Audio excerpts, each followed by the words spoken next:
Hi guys, welcome to WeaveIt Studio. So today I bring to you a new feature we just added into our UI studio, and I'd like for you guys to go check it out and give your review about it. So over to the launch pad. So yeah, if you've not connected your wallet and if you're new to the system, actually you would have to connect your wallet and before getting access to the studio, right? So now this was one of the features we added. We added the audio session, and you get to choose whichever whichever features you want to work with.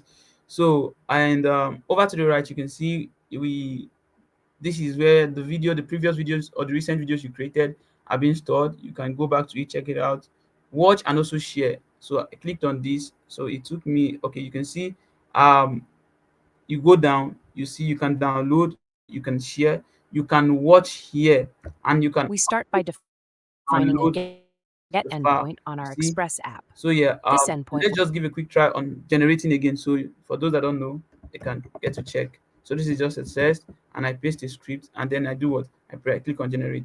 For now, it's free, so you can go check it out, play around, create as much as you want.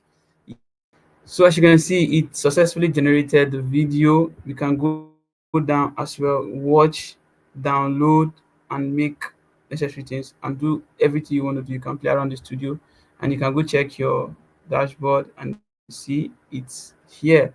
So thank you so much, guys.